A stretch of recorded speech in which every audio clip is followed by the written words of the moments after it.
देखें, अब short run production factor with labour as variable factor, ये एग्जांपल हम यूज़ कर रहे हैं एक्सप्लेन करने के लिए इस लॉ को। देखिए, अब स्टेज 1 है, इसमें जैसे ही हम लेबर को इंक्रीज़ करते हैं, तो हमारी जो टोटल प्रोडक्ट है वो इंक्रीज़ हो रही है और हमारी जो एवरेज प्रोडक्ट है वो भी इंक्रीज़ हो रही है, प्लस हमारी मार्जिनल प्रोडक्ट भी इंक्रीज़ हो रही है। जैसे ही हम सेकंड स्टेज में आते हैं, तो हम देखते हैं कि टोटल आउटपुट तो हमारी इंक्रीज़ हो रही है, लेकिन जो हमारी एवरेज प्रोडक्ट है, वो अब डिक्रीज़ करना स्टार्ट कर गई है। सेम हमारी जो मार्जिनल प्रोडक्ट है, वो भी डिक्रीज़ करना स्टार्ट कर गई है। जैसे ही हम थर्ड स्टेज में जाते हैं, तो टोटल आउटपुट भी डिक्रीज़ करना स्टार्ट कर गई है। एवरेज प्रोडक्ट जो आगे पहले ही डिक्रीज़ हो रही थी, वो भी डिक्रीज़ हो रही है एट एन इंक्रीजिंग रेट, और जो हमारी मार्जिनल प्रोडक्ट है वो अब नेगेटिव हो चुकी है। सो अब हमें पता लगता है कि जो हमारा लॉ है वो हमें कहता है कि there are basically 3 stages. First stage में वेरिएबल इनपुट को इंक्रीज करने से टोटल आउटपुट इंक्रीज होती है at an increasing rate. Second stage में टोटल आउटपुट इंक्रीज होती है लेकिन एट अ डिमिनिशिंग रेट। और थर्ड स्टेज में जो हमारी आउटपुट है दैट स्टार्ट्स डिक्रीजिंग। ये ग्राफ भी सिमिलर एग्जांपल को एक्सप्लेन कर रहा है ग्राफिकल वे में, और हमें बता रहा है कि जो फर्स्ट स्टेज है, सेकंड स्टेज है और थर्ड स्टेज में हमारी टोटल प्रोडक्ट, हमारी एवरेज प्रोडक्ट और हमारी जो मार्जिनल प्रोडक्ट है उस पर क्या असर पड़ रहा है। ग्राफ में भी हम देख सकते हैं कि एट फर्स्ट स्टेज हमारी टोटल प्रोडक्ट भी इंक्रीज कर रही है और हमारी एवरेज प्रोडक्ट और मार्जिनल प्रोडक्ट भी इंक्रीज कर रहा है। लेकिन जैसे ही स्टेज 2 आता है, तो हमारी जो टोटल प्रोडक्ट की इंक्रीज करने की कैपेसिटी है वो अब कम हो चुकी है। सिमिलर एवरेज प्रोडक्ट जो है वो भी अब कम रफ्तार से इंक्रीज हो रही है, बल्कि डिक्रीज करना स्टार्ट कर गई, और मार्जिनल प्रोडक्ट में भी कमी आने लग पड़ी है। इसी तरह जो स्टेज 3 है, उसमें टोटल प्रोडक्ट भी डिक्रीज करना स्टार्ट कर गई है और एवरेज प्रोडक्ट जो है वो भी डिक्लाइन कर रही है, प्लस मार्जिनल प्रोडक्ट जो है वो नेगेटिव होने लग पड़ी है, कम होने लग पड़ी है। सो ये डिफरेंट 3 स्टेजेस हैं जो कि अब हमें पता चल चुके हैं, और इस एग्जांपल से हमने लर्न किया है कि there are 3 stages of production.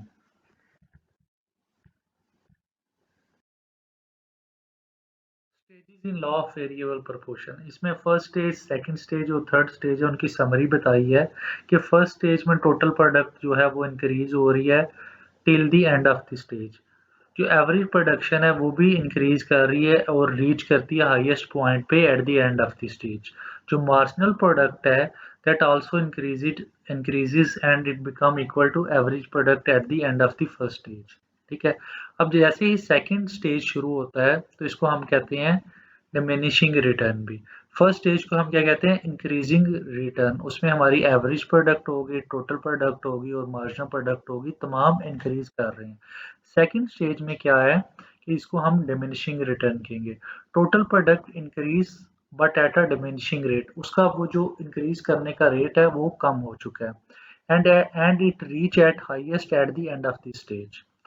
और जो उसका हाईएस्ट पॉइंट है टोटल प्रोडक्ट का इंक्रीज करने का, वो सेकंड स्टेज में पीक पे पहुंच जाता है, और उसके बाद क्या है, थर्ड स्टेज में वो फिर इवेंचुअली डिक्रीज करने लग पड़ेगी हमारी total product. Average product and जो हमारी मार्जिनल प्रोडक्ट है वो both are decreasing in this second stage, लेकिन उनकी जो वैल्यू है वो फिर भी पॉजिटिव है। अच्छा, मार्जिनल प्रोडक्ट जो है वो ज़ीरो हो जाती है एट अ पॉइंट जब हमारी टोटल प्रोडक्ट जो है अपने मैक्सिमम पॉइंट पे रीच कर चुकी है, क्योंकि अब मैक्सिमम पॉइंट से अब टोटल प्रोडक्ट इवेंचुअली डिक्रीज करना स्टार्ट करेगी, तो हमारी जो मार्जिनल प्रोडक्ट है वो फिर नेगेटिव हो जाएगी। अच्छा, अब हम अगर थर्ड स्टेज में आए, तो हमारी टोटल प्रोडक्ट भी डिक्रीज कर रही है और उसकी जो अब कर्व है वो स्लोप डाउन आ जाएगी। ठीक है, वो अब डाउनवर्ड स्लोप करेगी।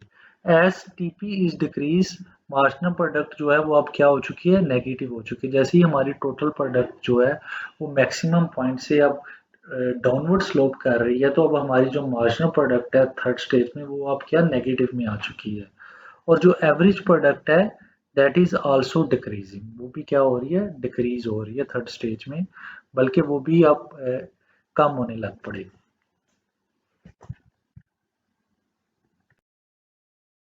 देखिए, अब हमने 3 स्टेजेस पढ़ ली हैं, first stage, second stage, third stage. First stage क्या है, जिसमें total product man average product और मार्जिनल प्रोडक्ट तीनों इंक्रीज कर रही हैं। उसके बाद सेकंड स्टेज आ जाता है जिसमें टोटल प्रोडक्ट इंक्रीज कर रही है लेकिन एट अ डिमिनिशिंग रेट। और थर्ड स्टेज आ गया जिसमें टोटल प्रोडक्ट डिक्रीज होने लग पड़े। अब एक क्वेश्चन आता है कि हमारी जो फर्म है उसको कौन से स्टेज में ऑपरेट करना चाहिए, फर्स्ट स्टेज में ऑपरेट करना चाहिए, सेकंड स्टेज में ऑपरेट करना चाहिए कि थर्ड स्टेज में ऑपरेट करना चाहिए। तो ये एक रैशनल क्वेश्चन है जो कि अब हमारे माइंड में आएगा और एज अ मैनेजर हमें इस पे सोच विचार करनी है कि हमने अपनी जो इनपुट्स हैं उनको कौन से लेवल पे रखना है सो दैट हम मार्क जो अपनी यूटिलिटी है या जो अपनी प्रोडक्शन है उससे मैक्सिमम फायदा हासिल कर सके। तो ये क्वेश्चन अब हमारे माइंड में आ चुके हैं। अब देखें where should a rational firm produce. हमारे पास स्टेज 1 है, 2 है, 3 है। स्टेज 1 में टोटल प्रोडक्ट हमारा इंक्रीज कर रहा है।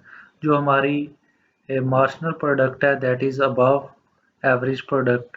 स्टेज अच्छा, अब क्या क्वेश्चन आ जाता है कि हमें स्टेज 1 में ऑपरेट करना चाहिए, स्टेज 2 में ऑपरेट करना चाहिए, स्टेज 3 में ऑपरेट करना चाहिए। सबसे पहले हम एनालाइज करेंगे तीनों स्टेजेस को। स्टेज 1 में हमारी जो एवरेज प्रोडक्ट है वो इंक्रीज कर रही है, मार्जिनल प्रोडक्ट जो है वो अबव है एवरेज प्रोडक्ट के, ठीक है। अच्छा, स्टेज 2 में जैसे हम आते हैं, हम अपनी लेबर को इंक्रीज करते हैं तो हमारी टोटल प्रोडक्ट भी इंक्रीज कर रही है, ठीक है। लेकिन जो हमारी इंक्रीज का रेट है वो डिमिनिश कर गया, लेकिन फिर भी टोटल प्रोडक्ट इंक्रीज करती जा रही है till the end of stage 2। इसका मतलब ये है कि हमारे जो अदर फिक्स्ड इनपुट फैक्टर्स हैं उनको हम मैक्सिमम यूज कर पा रहे हैं टिल स्टेज 2। क्योंकि जैसे ही स्टेज 3 आता है तो हमारी टोटल प्रोडक्ट डिक्लाइन करना स्टार्ट कर गई है और फिर हमें एडिशनल लेबर ऐड करने का कोई फायदा नहीं है। सो इसका मतलब है स्टेज 3 में तो हमें बिल्कुल ऑपरेट नहीं करना चाहिए क्योंकि उसका तो हमें नुकसान हो रहा है। जैसे हम लेबर को इंक्रीज कर रहे हैं, टोटल प्रोडक्ट इंक्रीज होने की बजाय डिक्रीज कर रही है।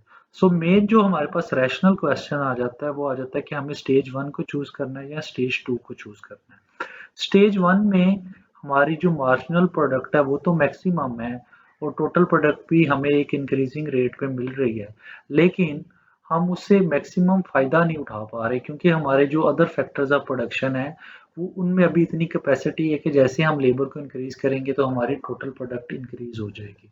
सो जो सबसे रैशनल हमारे पास ऑप्शन है वो है स्टेज 2 का, क्योंकि स्टेज 2 के अंदर टोटल प्रोडक्ट इंक्रीज कर रहा है जैसे ही हम लेबर को इंक्रीज करते हैं। सो सबसे ज़्यादा जो रैशनल चॉइस है हमारे पास वो यही हो सकती है कि हम स्टेज 2 में ऑपरेट करें। अब हमारे पास ये चॉइस आ चुकी है कि हमने स्टेज 2 में ऑपरेट करना है क्योंकि एट स्टेज 2 जो हमारी वेरिएबल इनपुट है उसको इंक्रीज करने से हमारी टोटल प्रोडक्ट जो है उसमें इंक्रीज आ रहा है। लेकिन अब स्टेज 2 के अंदर भी डिफरेंट लेवल्स हैं। अब हमें किस लेवल में ऑपरेट करना है that is not possible for us to calculate, क्योंकि डिफरेंट जो जैसे लेबर है या रॉ है जो हमारे डिफरेंट वेरिएबल इनपुट्स हो सकती है उनकी कॉस्ट जो है वो बड़ी मैटर करती है।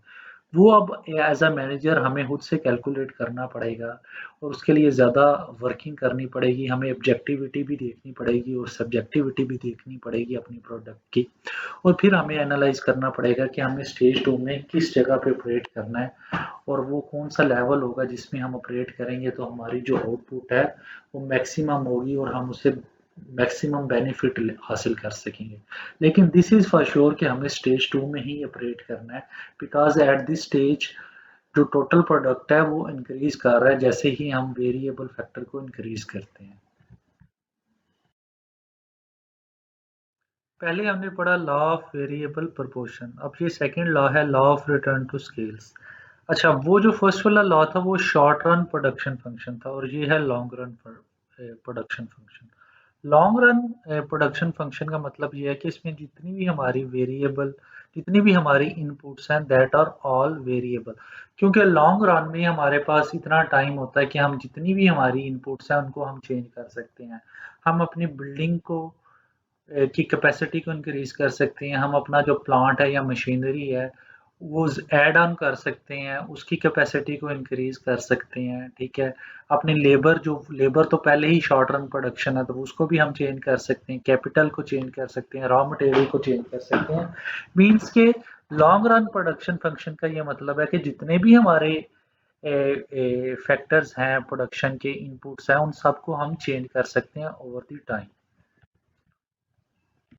अब रिटर्न टू स्केल फैक्टर जो है ये बताता है हमें रिलेशनशिप कि जैसे ही हम जो हमारी चेंजेस होती हैं, चेंजेस ऑफ आउटपुट होती हैं, that are proportion in in the all factors of production, means कि जो हमारी आउटपुट है वो डिपेंड करती है हमारी इनपुट पे। जैसे ही हम अपनी इनपुट के जो तमाम फैक्टर्स हैं उनको अगर हम चेंज करेंगे तो उसकी चेंज किस पे आएगी, आउटपुट पे आएगी, और जो आउटपुट है हमारी वो प्रोपोर्शनल होगी हमारी इनपुट पे। फॉर एग्जांपल अगर हम इनपुट में 10% चेंज लेके आते हैं तो जो हमारी आउटपुट है उस पर जो चेंज आएगा वो भी 10% का आएगा। तो आगे हम इसको मजीद बढ़ते हैं और एनालाइज करते हैं। Law of return to scales, long run production function. अब देख रहे हैं इसमें हमारे पास दो इनपुट्स हैं, उनको हम ले रहे हैं, लेबर और कैपिटल। ठीक है, लेबर और कैपिटल को लेके आगे हमारे पास टोटल प्रोडक्ट का कॉलम आ रहा है और फिर हमारे पास मार्जिनल प्रोडक्ट का कॉलम आ रहा है।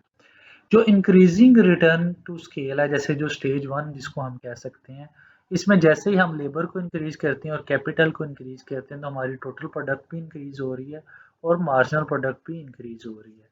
जैसे ही हम सेकंड स्टेज में आते हैं हमारी टोटल प्रोडक्ट तो इंक्रीज कर रही है हमारी कैपिटल और लेबर इंक्रीज करने से, लेकिन जो हमारी मार्जिनल प्रोडक्ट है वो अब क्या हो चुकी है, कांस्टेंट हो चुकी है। अच्छा, इसको अब हम कहेंगे स्टेज को constant return to scale. Third stage में अगर हम आ जाएं, जब हम लेबर को भी इंक्रीज कर रहे हैं, कैपिटल को भी इंक्रीज कर रहे हैं, इसमें हमारी जो टोटल प्रोडक्ट है वो तो इंक्रीज हो रही है, लेकिन जो हमारी मार्जिनल प्रोडक्ट है वो अब उसका रेट क्या हो चुका है, डिक्रीजिंग रिटर्न टू स्केल, वो अब डिक्रीज करना स्टार्ट कर गई है। ठीक है, अब हमारे पास ये तीन डिफरेंट स्टेजेस आ गए। इसमें एक है इंक्रीजिंग रिटर्न टू स्केल जिसमें हमारी मार्जिनल प्रोडक्ट जो है वो इंक्रीज कर रही है। सेकंड है कांस्टेंट रिटर्न टू स्केल जिसमें हमारी मार्जिनल प्रोडक्ट जो है वो कांस्टेंट है। और थर्ड है डिक्रीजिंग रिटर्न टू स्केल जिसमें हमारी मार्जिनल प्रोडक्ट जो है वो डिक्रीज कर रही है।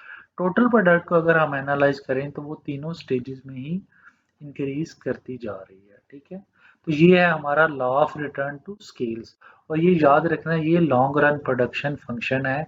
लॉन्ग रन से मुराद ये है कि हमारे जितने भी फैक्टर्स हैं इनपुट के उनको हम चेंज कर सकते हैं, क्योंकि we have no time, time के साथ हम अपने तमाम जो भी इनपुट के फैक्टर्स हैं उनको हम चेंज कर सकते हैं।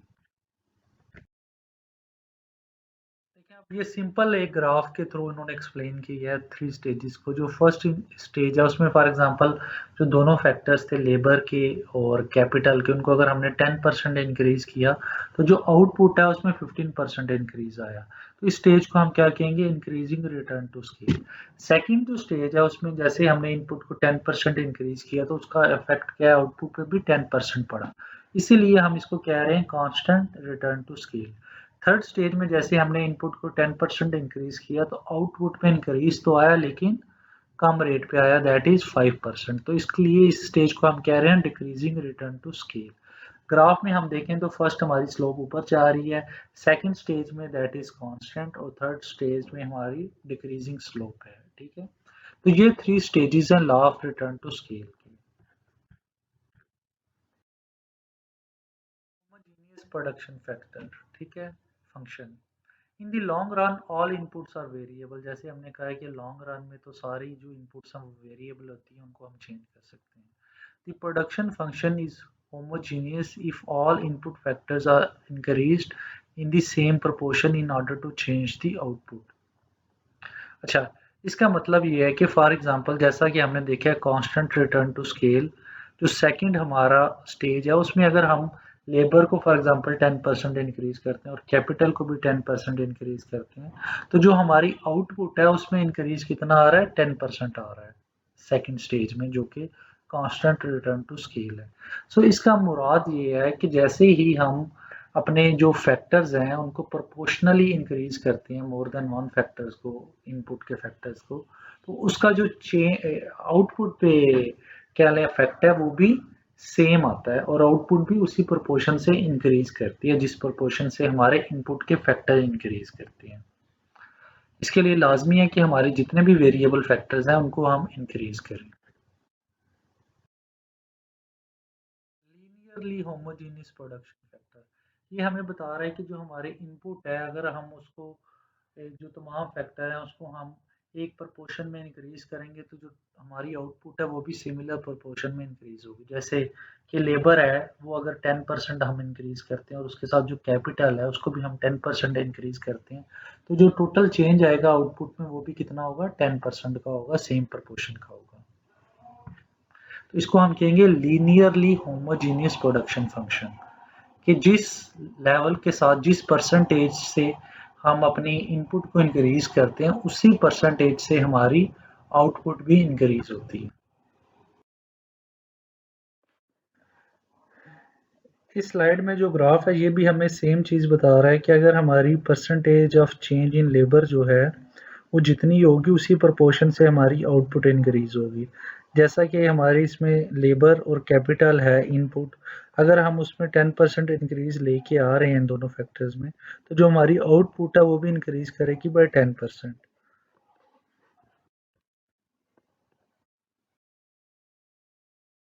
अच्छा, एक बड़ा इंपॉर्टेंट कंसेप्ट है आइसो क्वांट्स का, ठीक है। अब ये पॉसिबल नहीं है कि हमारे पास लेबर है और कैपिटल है कि हम इन दोनों को एक सिमिलर प्रोपोर्शन के साथ इंक्रीज करते रहें, ठीक है। हो सकता है कि जो एक फर्म है उसके पास इतनी रिसोर्सेज ना हो कि वो सेम प्रोपोर्शन में कैपिटल और लेबर को इंक्रीज कर सकें। फॉर एग्जांपल हो सकता है कि अगर हमने कैपिटल को इंक्रीज करना है तो उसके लिए हमें सेक्रीफाइस करना पड़े लेबर को, ठीक है। सो क्या है कि देयर आर डिफरेंट कॉम्बिनेशंस जिसमें हम इनपुट्स को इस तरह से मैनेज कर सकते हैं कि हमारी जो आउटपुट है वो सेम रहे। तो इसी को टेक्निक को ही हम आइसोक्वांट्स कहते हैं। जैसा कि कॉम्बिनेशन ए में हमारे पास 20 लेबर है और कैपिटल 1 है तो आउटपुट क्या है 100 यूनिट्स है। अब हम ये चाहते हैं कि हमारी जो 100 यूनिट्स की आउटपुट है वो मेंटेन रहे, लेकिन लेबर बहुत ज़्यादा है तो हम क्या करेंगे लेबर को कट कर देंगे और कैपिटल को इंक्रीज कर देंगे। तो बी कॉम्बिनेशन में हमने लेबर को 18 कर दिया, कैपिटल को 2 कर दिया, तो फिर भी हमारे पास आउटपुट क्या है 100 यूनिट्स रही है। इसी तरह अगर हम इस एग्जांपल के गो थ्रू करें, अगर हम एफ में आते हैं तो लेबर 4 है, कैपिटल 6 है, तो अभी भी प्रोडक्शन क्या है 100 यूनिट्स है। तो क्या है an isoquant represent all those possible combinations of two inputs which is capable to produce an equal level of output। तो हम ऐसा एक कॉम्बिनेशन भी बना सकते हैं जिसमें हमारी जो आउटपुट लेवल है वो सेम रहे। फॉर एग्जांपल हम लेबर को सेक्रीफाइस करके कैपिटल को इंक्रीज कर सकते हैं और सेम आउटपुट को हासिल कर सकते हैं, क्योंकि ये both are factors of production है, इनपुट है। इन दोनों में अगर हम एक को इंक्रीज करेंगे और एक को डिक्रीज करेंगे तो फिर भी हम ऐसा कॉम्बिनेशन बना सकते हैं जिससे हमारी जो आउटपुट है वो सेम रहे। अब इसकी जो कह लें प्रैक्टिकल लाइफ में इस तरह से इसको हम देख सकते हैं प्रैक्टिकल वर्ल्ड में। फॉर एग्जांपल आपके पास 20 लेबर है लेकिन फॉर सम रीजंस आपको अपनी लेबर डिक्रीज करना पड़ गई है, शॉर्टेज हो गई है लेबर की, तो आप चाहते हैं कि आपकी जो प्रोडक्शन है वो सेम ही रहे। तो फिर क्या है कि लेबर तो कम होगी लेकिन आप अदर फैक्टर ऑफ प्रोडक्शन जैसे कैपिटल है उसको इंक्रीज करके अपनी जो आउटपुट लेवल है उसको मेंटेन कर सकते हैं। तो ये काफ़ी यूज़फुल एक टेक्निक है प्रैक्टिकल वर्ल्ड में। जब आपको रिसोर्सेज जो हैं वो स्कार्सली अवेलेबल होती हैं तो आप डिफरेंट कम्बिनेशन ऑफ इनपुट को ट्राई करके सिमिलर आउटपुट को अचीव कर सकते हैं। जैसा कि काफ़ी दफ़ा ऐसा हो सकता है कि आपको लेबर की कमी हो, मार्केट में आपको लेबर अवेलेबल ना हो, लेकिन आप चाहते हो कि आपके आउटपुट का लेवल जो है वो गिरे ना, सेम रहे। तो फिर जो आपके अदर फैक्टर ऑफ प्रोडक्शन है आप उनको इंक्रीज करके अपनी आउटपुट को इंक्रीज कर सकते हैं। इस स्लाइड में ये जो ग्राफ है ये भी हमें आइसोक्वांट का बता रहा है और बता रहा है कि डिफरेंट कम्बिनेशन ऑफ कैपिटल और लेबर को यूज़ करके हम सिमिलर जो प्रोडक्ट कर्व है उसको अचीव कर सकते हैं। जैसे इधर जो प्रोडक्ट कर्व है वो शो कर रही है 100 यूनिट्स ऑफ प्रोडक्शन, लेकिन हम देख सकते हैं कि इसमें जो हमारी कैपिटल है और लेबर है ये वेरिएबल है, ये चेंज हो रही है, लेकिन जो हमारी आउटपुट है या जो प्रोडक्ट है वो 100 यूनिट्स आ रही है। तो ये मजीद बता रहा है कि an isoquant represents all those possible combinations of two inputs labor and capital which is capable to produce an equal level of output। जो हमारी आउटपुट है दैट इज 100 यूनिट्स, लेकिन जो हमारी लेबर और कैपिटल है वो वेरिएबल है और वो चेंज हो रही है, और ऐसा कम्बिनेशन हमें बता रही हैं जिससे हम 100 यूनिट्स को ही प्रोड्यूस कर सकते हैं। कैपिटल को हम इंक्रीज करते जा रहे हैं और लेबर को हम डिक्रीज करते जा रहे हैं, लेकिन जो हमारी आउटपुट है दैट इज सेम, जो कि 100 यूनिट्स है। अच्छा, मार्जिनल रेट या टेक्निकल सब्सटीट्यूशन।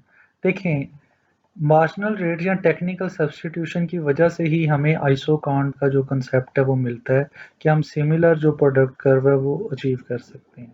देखें, अब लेबर और कैपिटल जो हैं ये आपस में सब्सटीट्यूट भी हो सकते हैं। मीन्स ये है कि फॉर एग्जांपल अगर हम लेबर को डिक्रीज करते हैं और कैपिटल को इंक्रीज करते हैं तो फिर भी हम सेम जो अपनी प्रोडक्ट आउटपुट है उसको अचीव कर सकते हैं, बिकॉज ये दोनों आपस में सब्सटीट्यूट हो सकते हैं। लेट्स फॉर एन एग्जांपल, अगर हमारी लेबर 20 थी और हमारा कैपिटल 1 था और हमारी जो यूनिट्स ऑफ प्रोडक्शन है वो 100 थी, तो फॉर एग्जांपल अगर हम अपनी लेबर को 15 कर देते हैं और कैपिटल को 3 कर देते हैं इंक्रीज करके, तो इसका मतलब क्या है कि 2 यूनिट्स कैपिटल के जो इंक्रीज हैं that is substitute of 5 labour, के 5 लेबर कम होने से अगर उसको हम कवर अप करना चाहते हैं तो हमारे लिए ज़रूरी है कि हम 2 यूनिट्स ऑफ लेबर इंक्रीज कर दें। तो 2 यूनिट्स ऑफ इंक्रीज लेबर करना is substitute of decreasing 5 units of labour. तो क्या है कि जो हमारी इनपुट्स होती हैं वो सब्सटीट्यूट होती हैं। अगर हम चाहते हैं कि अपनी एक इनपुट को डिक्रीज कर दें तो उसके लिए लाजमी है कि हम अपनी जो दूसरी इनपुट है उसको इंक्रीज करें और उस रेट से इंक्रीज करें जो कि उनका एक सब्सटीट्यूशन रेट बनता है।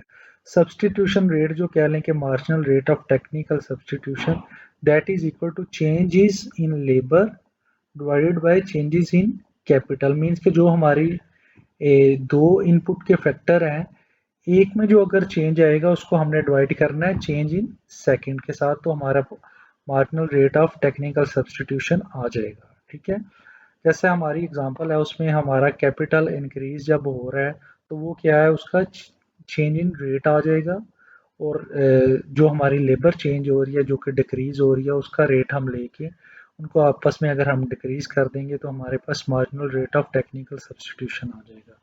तो ये हम निकाल सकते हैं मैथमेटिकली भी, इसकी हम न्यूमेरिकल्स करेंगे marginal rate of technical substitution की, तो हमें इसकी जो है मज़ीद समझ आ जाएगी।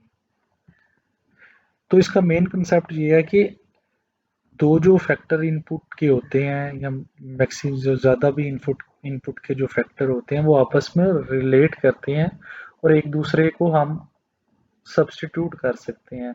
लाइक अगर हमने लेबर कम की है तो उसको हम कवर अप कर सकते हैं कैपिटल को इंक्रीज करके। ठीक है, इसी तरह से वाइस वर्सा है, अगर हमने कैपिटल को डिक्रीज किया है तो उसको हम कवर अप कर सकते हैं लेबर को इंक्रीज करके।